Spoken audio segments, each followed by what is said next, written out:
BP को लेकर लोगों का एक डाउट है, एक गलतफहमी है, जिसको मैं इस वीडियो में क्लियर करने वाला हूँ, साफ साफ शब्दों में बताने वाला हूँ। सबसे पहली चीज, अगर आप चल कर आ रहे हैं, दौड़ कर आ रहे हैं, या फिर आप सीढ़ी चढ़ रहे हैं या उतर रहे हैं, या फिर कोई मेहनत का काम कर रहे हैं, तो ऐसी कंडीशन में आपकी बीपी बढ़ी हुई मालूम हो सकती है। इसका मतलब ये नहीं कि आप बीपी के पेशेंट हो गए हैं, आपको बीपी की दवा लेने की जरूरत है, ऐसा बिल्कुल भी नहीं है। दूसरी चीज, कभी किसी आदमी को पैनिक अटैक होता है, किसी चीज का सदमा पहुंचता है, जिसकी वजह से बीपी आपकी इंक्रीज हो सकती है, बढ़ी हुई हो सकती है। उस समय आपको बीपी का टैबलेट देकर आपके बीपी को कंट्रोल किया जाता है। इसका मतलब ये नहीं कि आपको बीपी की दवा या फिर मेडिसिन डेली लेने की जरूरत है। ये कैसे कंफर्म होगा कि आप बीपी के पेशेंट हो गए हैं? आपको रेगुलर बीपी की दवा लेनी चाहिए। उसका तरीका यह है कि एक वेल एजुकेटेड डॉक्टर आपकी बीपी मेजर करता है 3 दिनों तक, 3 से 4 दिन या 1 हफ्ते तक मेजर करता है। फिर उसके बाद वो डायग्नोस करता है कि हाँ, वाकई में ये आदमी जो है बीपी का पेशेंट हो चुका है, अब इसे रेगुलर मेडिसिन की दवा देनी चाहिए।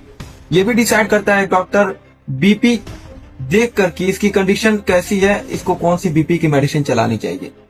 चीज लोगों का एक बहुत बड़ा डाउट है, एक बहुत बड़ी गलतफहमी है। लोगों को लगता है कि हर एडल्ट, हर बालिग की बीपी 120 से 80 तक होनी चाहिए। अगर 120 से 121, 125 या 130 है तो वो समझते हैं कि उनकी बीपी बढ़ी हुई है। हालांकि ऐसा बिल्कुल भी नहीं। किसकी बीपी कितनी होनी चाहिए ये एज के अकॉर्डिंग डिसाइड किया जाता है। मसलन अगर कोई बच्चा है 8 से 9 साल का, तो उसकी बीपी जब आप मेजर करेंगे तो 160, 180 से ऊपर जाती है, तो इसका मतलब ये नहीं कि वो बच्चा बीपी का पेशेंट है। इसी तरह अगर किसी एडल्ट और बालिग की बीपी 125 या 130 या 135 तक है, तो इसका मतलब ये नहीं कि उसकी बीपी बढ़ी हुई है, बल्कि वो सेफ जोन में है और नॉर्मल है उसकी बीपी।